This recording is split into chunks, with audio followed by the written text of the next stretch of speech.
Hey everyone, good morning. Well, this is Sarfaraz Khan, and once again I welcome you all in this YouTube channel that is Crow Skills Academy. So once again I've come with a new video session. In this video session we will get to learn some 10 important confusive words that confuses us during conversation and writing as well. But before we proceed, I would like to request you to watch the whole video till the end, and if you like this video, so please share it, and if you are new at this channel, please don't forget to hit the subscribe button. Now instead of wasting time, if you are interested, continue watching.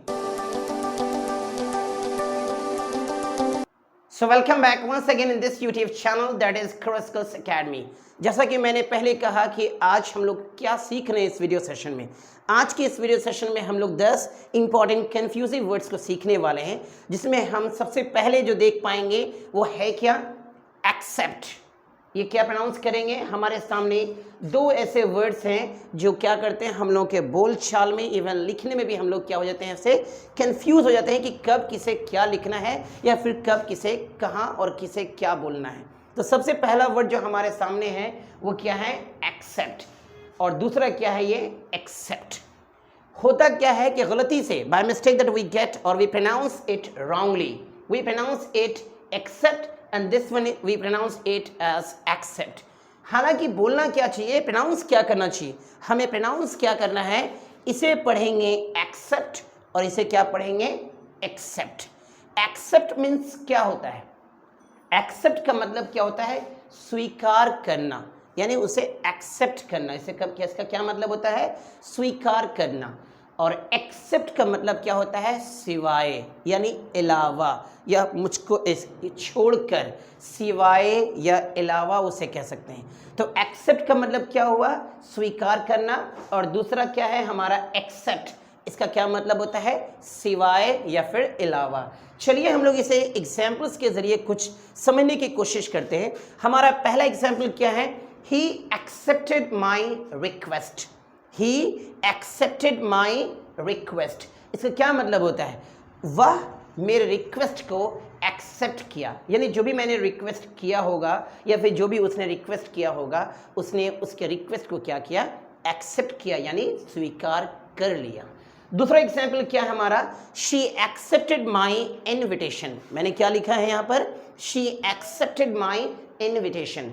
जाहिर सी बात है कि कोई किसी को अगर invite करता है या फिर किसी को वही इनविटेशन लेटर या फिर इनविटेशन किया हो, तो अगर उसने स्वीकार किया तो क्या बोलेंगे हम यहाँ पर, शी एक्सेप्टेड माई इन्विटेशन। चलिए मूव करते हैं एक्सेप्ट के एग्जाम्पल्स को। कैसे हम लोग एक्सेप्ट को समझेंगे, ये क्या है एक्सेप्ट और ये क्या है एक्सेप्ट। इसे एक्सेप्ट पढ़ने की गलती ना करें और इसे एक्सेप्ट पढ़ने की गलती ना करें। इसे एक्सेप्ट पढ़ा जाता है और इसे क्या पढ़ा जाता है, एक्सेप्ट, जिसका क्या मतलब होता है, सिवाय। चलिए हम लोग इसे एग्जाम्पल्स के जरिए बेहतर से बेहतर समझने की कोशिश करते हैं। पहला हमारा एग्जाम्पल क्या है, all except Sarfaraz were present, यानी सभी लोग मौजूद थे सिवाय सरफराज के, यानी सरफराज ही सिर्फ मौजूद नहीं था, यानी सरफराज के अलावा सभी लोग मौजूद थे। हमारा दूसरा एग्जाम्पल क्या है, all except Sarfaraz have gone to attend the birthday party, यानी सभी लोग बर्थडे पार्टी अटेंड करने गए, यानी सभी लोग बर्थडे में शामिल हुए, किसे छोड़कर, सरफराज को छोड़कर। यानी एक्सेप्ट का क्या मतलब होता है, सिवाय या फिर अलावा। तो पहला क्या है हमारा एक्सेप्ट, जिसका क्या मतलब होता है, स्वीकार करना, और दूसरा क्या है हमारा एक्सेप्ट। ठीक इसके जैसा हमारा जो प्रोनाउंसिएशन जो होता है ना, वो साउंड जो होता है वो मिलता जुलता है, इसी में हम लोग क्या होते हैं, कंफ्यूज हो जाते हैं। और दूसरा हमारा क्या है एक्सेप्ट, जिसका क्या मतलब होता है, सिवाय। तो ये रहा हमारा पहला और फर्स्ट इंपॉर्टेंट कंफ्यूजिव वर्ड्स। उम्मीद है कि आपको ये वाला वर्ड समझ में आ गया होगा। तो चलिए मूव करते हैं हम लोग अपने दूसरे इंपॉर्टेंट कंफ्यूजिव वर्ड्स की तरफ। हमारा दूसरा इंपॉर्टेंट कंफ्यूजिव वर्ड्स क्या है, इफेक्ट, और दूसरा क्या है, इफेक्ट। यानी ये साउंड में इसके प्रोनाउंसिएशन जो होती है वो थोड़े से मिलते जुलते होते हैं, यही वजह है कि हम लोग क्या हो जाते हैं, कंफ्यूज हो जाते हैं। तो हमारा जो दूसरा इंपॉर्टेंट कंफ्यूजिव वर्ड्स क्या है, इफेक्ट, और दूसरा क्या है हमारा effect. Effect starts with the letter A double F E C T, और इफेक्ट क्या है, E double F E C T. यानी इसे क्या पढ़ते हैं हम लोग, इफेक्ट पढ़ते हैं, और इसे क्या पढ़ते हैं हम लोग, इफेक्ट। इफेक्ट का क्या मतलब होता है, इफेक्ट का मतलब होता है प्रभाव डालना, और जबकि इफेक्ट का क्या मतलब होता है, प्रभाव। यानी इसका क्या मतलब होता है, इफेक्ट का क्या मतलब होता है, प्रभाव डालना, और इसका क्या मतलब होता है, प्रभाव। अब हम लोग इसे इफेक्ट को और इफेक्ट को एग्जाम्पल्स के जरिए बेहतर से बेहतर समझने की कोशिश करेंगे। हमारा पहला एग्जाम्पल जो हमारा इफेक्ट का है, इफेक्ट का क्या हमारा पहला एग्जाम्पल क्या है, hard work affected my health. मैंने क्या बोला, hard work affected my health, यानी कड़ी मेहनत कहीं ना कहीं हमारे सेहत पर क्या डाला, प्रभाव डाला।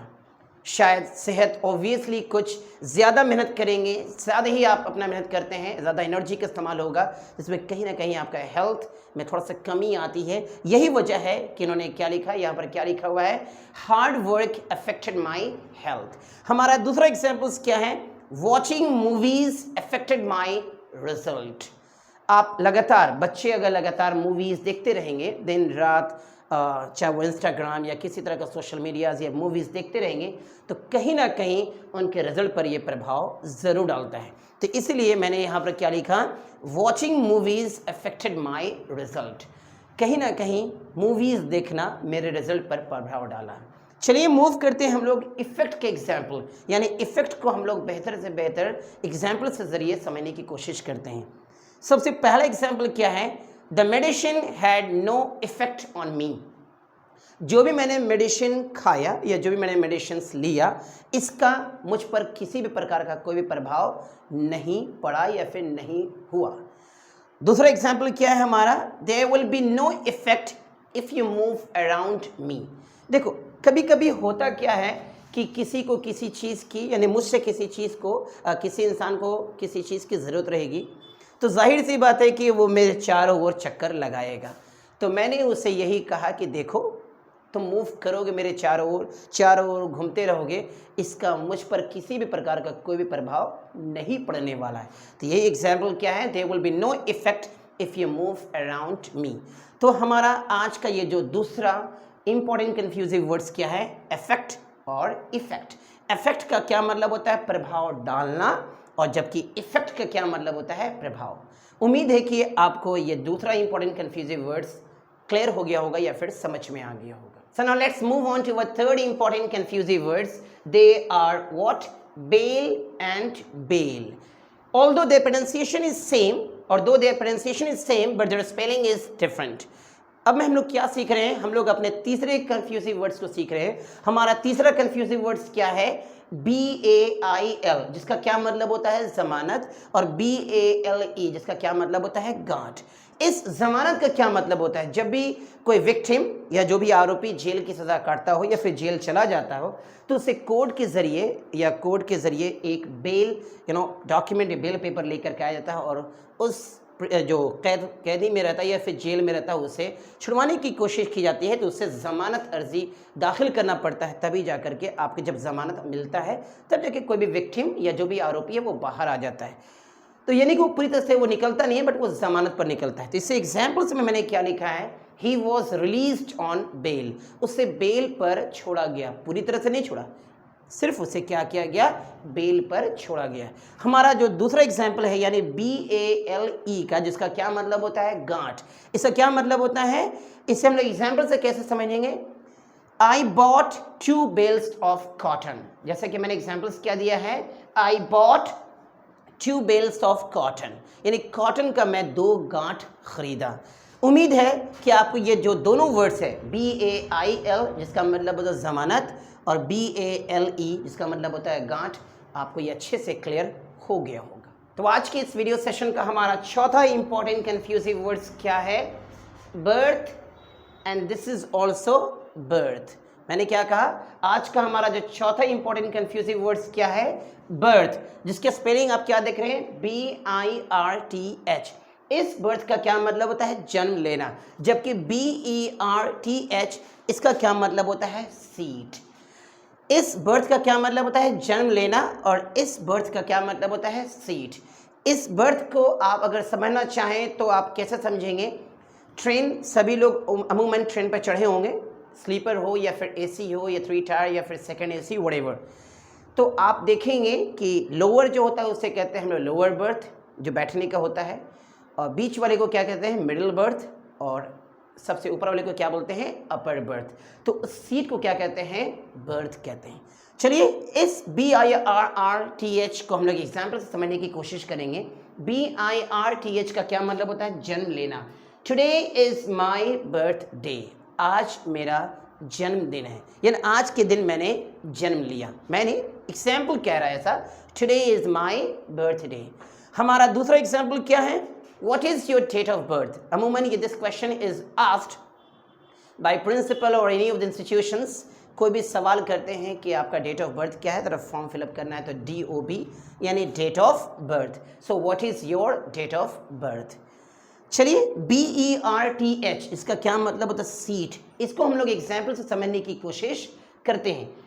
पहला एग्जाम्पल क्या हमारा, आई have got my berth reserved, यानी मैंने अपना सीट रिजर्व करा लिया है या फिर करवा लिया है, जैसा कहें। So I have got my berth reserved, यानी अब मुझे वेटिंग लिस्ट नहीं, जबकि मुझे कंफर्म टिकट मिल चुकी है, मुझे कंफर्म सीट मिल चुकी है। So I have got my berth reserved, मुझे ऐसे यूं ही नहीं जाना पड़ेगा जनरल में, जबकि मैंने अपना बर्थ रिजर्व करा दिया है। दूसरा एग्जाम्पल्स हमारा क्या है, I have got upper berth. मैंने क्या कहा है, I have got an upper berth और I have got upper berth. मुझे जो बर्थ मिला है, मुझे जो सीट मिली है, वो क्या मिली है अपर बर्थ। जैसा कि मैंने कहा है कि ट्रेन में आपको लोअर, मिडिल और अपर बर्थ होती है, साइड अपर साइड लोअर सब होती है, लेकिन मुझे क्या मिला है अपर बर्थ मिला है, ऐसा एग्जाम्पल कह रहा है। उम्मीद है BIRTH और BERTH आपको अच्छे से क्लियर हो चुका होगा। So now let's move on to our fifth important confusive words. They are what, cloth and clothes. Cloth मतलब क्या होता है कपड़ा, क्लॉथ का क्या मतलब होता है कपड़ा, सिला हुआ नहीं, जबकि क्लोथ्स का क्या मतलब होता है सिले हुए कपड़े। कोई भी आप ऐसा टुकड़ा भी कोई भी कपड़ा होता है, उससे हम लोग क्या बोलते हैं क्लॉथ बोलते हैं, जबकि इस क्लॉथ का क्या मतलब होता है सिले हुए कपड़े। इसे हम लोग एग्जाम्पल समझने की कोशिश करेंगे। सबसे पहला एग्जाम्पल क्या है हमारा क्लॉथ के लिए, I want to buy a piece of cloth. मैं एक कपड़े का टुकड़ा खरीदना चाहता हूँ। इसका क्या मतलब होता है कि मैं एक कपड़े का टुकड़ा खरीदना चाहता हूँ। और इस क्लोथ को हम लोग एग्जाम्पल से कैसे समझने की कोशिश कर रहे हैं। मैंने बोला पुट ऑन योर क्लोथ्स, मतलब कपड़े पहन लो। कैसे कपड़े, टुकड़े वाले कपड़े नहीं, सिले हुए कपड़े। तो कपड़ा का इंग्लिश क्या बोलते हैं क्लॉथ, और जबकि क्लोथ्स का क्या मतलब होता है सिले हुए कपड़े। तो ये दोनों वर्ड्स अक्सर कंफ्यूज करते हैं। हम लोग बोल क्या देते हैं that I have already worn cloth, but ये नहीं है। होना क्या चाहिए I have worn my clothes और I have put on my clothes. यानी उम्मीद है कि ये दोनों वर्ड्स आपको अच्छे से क्लियर हो गया होगा। तो आज के इस वीडियो सेशन का हमारा छठा इंपॉर्टेंट कंफ्यूजिव वर्ड्स क्या है, डेजर्ट, और दूसरा क्या है डिजर्ट। इसे क्या पढ़ते हैं DESERT को क्या पढ़ते हैं डेजर्ट, और जबकि DESSERT को क्या पढ़ते हैं डिजर्ट। डेजर्ट का क्या मतलब होता है, डेजर्ट का मतलब होता है मरुस्थल यानी रेगिस्तान, यानी मरुस्थल उसे कहते हैं डेजर्ट। जबकि डिजर्ट क्या होता है भोजन के बाद खाई जाने वाली फल वाली वस्तु। मैंने क्या लिखा, भोजन के बाद खाई जाने वाली फल वाली वस्तु। यानी अक्सर क्या होता है कि जब भी खाना खाने के बाद जब खाना खा लेते हैं, लंच कोई मील डिनर कुछ भी हो जाता है, होने के बाद अमूमन लोग कुछ फल वाली चीज़ जैसे कोई खजूर या फिर सेब या फिर संतरे या ग्रेप्स ऐसा कुछ खा लेते हैं। तो इसी चीज़ को क्या कहते हैं हम लोग डिज़र्ट कहते हैं। तो जैसा कि मैंने क्या कहा, आज की इस वीडियो सेशन का हमारा जो छठा इंपॉर्टेंट कंफ्यूजिव वर्ड क्या है डेजर्ट और डिज़र्ट।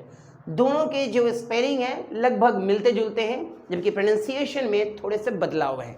इसे पढ़ते हम लोग डेजर्ट पढ़ते हैं, जबकि इसे क्या पढ़ते हैं डिज़र्ट। अब हमारा डेजर्ट को लेकर के सबसे पहला एग्जाम्पल क्या है, the desert lies towards the north west side of our country. हमारे देश के उत्तर पश्चिमी साइड में क्या है डेजर्ट है। यानी मरुस्थल कहाँ है? हमारे देश के उत्तर पश्चिमी साइड में, यानी राजस्थान में हमारा ये डेजर्ट है, यानी मरुस्थल है। अब हमारा डेजर्ट को लेकर के एग्जाम्पल क्या है? मैंने क्या लिखा है? Oranges are a common dessert in India. भारत में सबसे ज़्यादा जो कॉमन डेजर्ट यानी जो खाने वाली वस्तु, फल वाली वस्तु जो भोजन के बाद है वो क्या है? संतरे। लोग संतरे खाना पसंद करते हैं भोजन करने के बाद, जिसे हम लोग डेजर्ट कहते हैं। लोग संतरे, अंगूर खा सकते हैं, सेब खा सकते हैं, केले, बट अमूमन ऑरेंजेस सबसे ज़्यादा पसंद किया जाने वाला कॉमन डेजर्ट है हमारे इंडिया में। उम्मीद है ये दोनों वर्ड डेजर्ट और डिज़र्ट क्लियर हो चुका होगा। तो अब मूव करते हैं हम लोग अपने 7वें इंपॉर्टेंट कन्फ्यूजिव वर्ड्स की तरफ। हमारा जो 7वां इंपॉर्टेंट कन्फ्यूजिव वर्ड्स क्या है? डेयरी और डायरी। दोनों की स्पेलिंग को ज़रा आप देखेंगे गौर से, DAIRY, और जबकि इसको क्या कहते हैं? DIARY। दोनों के स्पेलिंग जो है लगभग मिलते जुलते दिख रहे हैं, इसलिए गलती से हम लोग जो इसके प्रोनाउंसिएशन में कभी ना कभी कंफ्यूज हो जाते हैं, चाहे लिखने के दौरान में हो या फिर बोलने के दौरान में हो। जबकि इसकी प्रोनाउंसिएशन क्या होती है? डेयरी, और जबकि इसे क्या पढ़ते हैं हम लोग? डायरी। डेयरी मतलब क्या होता है? जहाँ से हम लोग दूध लेते हैं। और डायरी क्या होता है? वैसे लिखा हुआ है क्या? दैनंदिनी। जबकि हम लोग जानते हैं कि सभी स्कूल में बच्चों के पास क्या होती है? डायरी मिलता है, या फिर हम लोग अपने लाइफ की पर्सनल चीज़ों के बारे में भी हम लोग अपने डायरी में कुछ ना कुछ मेंशन करते हैं। तो वो जो डॉक्यूमेंट्स, वो जो पीस ऑफ, वो जो आपको एक कंप्लीट चीज़ मिलता है, उसे हम लोग क्या कहते हैं? डायरी कहते हैं। चलिए डेयरी को हम लोग एग्जाम्पल के ज़रिए समझने की कोशिश करते हैं। We buy milk from the Mother Dairy. हम लोग क्या खरीदते हैं? मदर डेयरी से क्या खरीदते हैं? दूध खरीदते हैं। और इस डायरी का एग्जाम्पल क्या है? It is my school diary. ये मेरी स्कूल डायरी है। तो दोनों की जो प्रोनाउंसिएशन है वो थोड़े से फ़र्क हैं, और जबकि इसकी जो मीनिंग है वो पूरी तरह से जुदा। डेयरी इसे पढ़ते हैं DAIRY को क्या पढ़ते हैं? डेयरी, और जबकि इसे क्या पढ़ते हैं? डायरी। तो दोनों की आप दोनों वर्ड्स जो कंफ्यूजिव वर्ड्स हैं, उम्मीद है कि आप सभी को ये क्लियर हो गया होगा। तो बढ़ते हैं हम लोग अपने 7वें इंपॉर्टेंट कंफ्यूजिव वर्ड्स की ओर। हमारा 7वां इंपॉर्टेंट कंफ्यूजिव वर्ड्स क्या है? Dose, and this one is again doze. Their spelling is different but the pronunciation is same. इस डोज का स्पेलिंग क्या है? DOSE, जबकि दिस डोज का स्पेलिंग क्या है? DOZE। DOSE का क्या मतलब होता है? खुराक, और जबकि DOZE का क्या मतलब होता है? ऊँघना, यानी अंगड़ाई लेना, या फिर इसी तरह का रिलेटेड है ऊँघना। इस डोज का हम लोग अगर समझेंगे एग्जाम्पल के ज़रिए, तो हम लोग क्या समझेंगे? Take 1 dose of medicine daily, यानी रोज़ाना मेडिसिन का एक खुराक आप लें। ऐसा अक्सर डॉक्टर हमें कहते हैं, या डॉक्टर किसी भी जो भी पेशेंट्स होते हैं उन्हें कहते हैं कि इसे 2 डोज लेना, या 3 डोज लेना, या फिर सिंगल 1 डोज लेना। तो take 1 dose of medicine daily, इस मेडिसिन का कम से कम 1 डोज रोज़ाना लेना। और इस डोज जिसका मतलब क्या होता है? ऊँघना, इससे हम लोग एग्जाम्पल समझने की कोशिश करेंगे। तो हमारा एग्जाम्पल क्या है? She was dozing in the class, यानी वो क्लास में क्या कर रही थी? ऊँघ रही थी, या फिर अंगड़ाई ले रही थी, या फिर मतलब वो पढ़ाई में ध्यान नहीं दे रही थी। She was dozing in the class. So ये रहे हमारे 8वां इंपॉर्टेंट कन्फ्यूजिव वर्ड्स, जिसे हम लोग क्या कहते हैं? डोज, जिसकी स्पेलिंग क्या होती है? DOSE, जबकि इस डोज का स्पेलिंग क्या होता है? DOZE। इस डोज का क्या मतलब होता है? खुराक, और इस डोज का क्या मतलब होता है? ऊँघना। उम्मीद है आपको ये दोनों वर्ड्स अच्छे से क्लियर हो गए होंगे। So now let's move on to our 9th important confusive words. So they are what? Practice, and this one is what? Practice. If you see these two words clearly, you will find out, or you will find that their pronunciation is same, practice and again practice, and their spelling is little bit changed. Here you can find, here you can see this word has, it's ending with the letter CE, and here this word is ending with the letter SE. इनके जो spelling है ना वो थोड़े से बदलाव है, थोड़े से चेंज्ड है, जबकि इनकी जो प्रोनाउंसिएशन है वो सेम है। इनकी प्रोनाउंसिएशन क्या है? प्रैक्टिस ही हैं, जबकि थोड़े से स्पेलिंग में चेंज है। पहले वाले की जो प्रैक्टिस है, यानी इसकी जो प्रैक्टिस का स्पेलिंग क्या है, PRACTICE, जबकि इनके स्पेलिंग क्या है, PRACTISE। इस प्रैक्टिस का क्या मतलब होता है, अभ्यास, और इस प्रैक्टिस का क्या मतलब होता है, अभ्यास करना।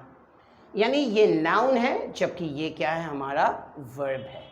प्रैक्टिस, प्रैक्टिस को हम लोग अगर एग्जाम्पल्स के जरिए समझने की कोशिश करें, यानी अभ्यास को एग्जाम्पल्स के जरिए कैसे समझेंगे। Practice makes a man perfect. मैंने क्या कहा, practice makes a man perfect. Practice इंसान को क्या करता है, परफेक्ट बनाता है। अगर आप किसी भी चीज़ का अगर आप प्रैक्टिस करते हैं तो आप क्या बनते हैं, परफेक्ट होते हैं, उस पर आप कमांड हासिल कर लेते हैं। जबकि इस प्रैक्टिस का क्या मतलब था, अभ्यास करना।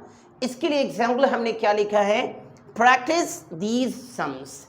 इन जोड़ को, या फिर अगर मैं यहाँ पर सब्ट्रैक्शंस लिखता, या फिर मल्टीप्लिकेशन लिखता, या फिर डिवीज़न लिखता, तो मैं बोलता कि इस सम्स को, या फिर इस डिवीज़न को, या फिर इस मल्टीप्लिकेशन को क्या करो, प्रैक्टिस करो, यानी अभ्यास करो। तो इस प्रैक्टिस का क्या मतलब होता है, अभ्यास, जबकि PRACTISE का क्या मतलब होता है, अभ्यास करना। तो ये जो दोनों वर्ड्स हैं इनके प्रोनाउंसिएशन सेम है, स्पेलिंग थोड़े से चेंज हैं। थोड़ा ध्यान लगाइएगा, जब भी आप इसका इस्तेमाल करेंगे तो आपको इसका अच्छे से इस्तेमाल करना होगा। तो उम्मीद है ये आपके जो दोनों वर्ड्स हैं, प्रैक्टिस और ये भी प्रैक्टिस, अच्छे से क्लियर हो गया होगा। तो हम लोग अब मूव करते हैं हम लोग अपने आखिरी इंपॉर्टेंट कन्फ्यूजिव वर्ड्स की तरफ। यानी हमारा 10वां इंपॉर्टेंट कन्फ्यूजिव वर्ड्स क्या है, प्रिंसिपल, और दूसरा क्या है, प्रिंसिपल। जबकि इन दोनों की प्रोनाउंसिएशन सेम है, थोड़े से आपको स्पेलिंग में हल्का सा चेंज देखने को मिलेगा। इससे पहले जो प्रैक्टिस हम लोगों ने पढ़ा था, प्रैक्टिस में भी वही चीज़ है, स्पेलिंग थोड़े से चेंज है, प्रोनाउंसिएशन सेम। यहाँ भी वही मामला है, थोड़े से स्पेलिंग चेंज है और इनकी प्रोनाउंसिएशन सेम है। इस प्रिंसिपल का क्या मतलब होता है, प्रधानाचार्य, और जबकि इस प्रिंसिपल का क्या मतलब होता है, सिद्धांत।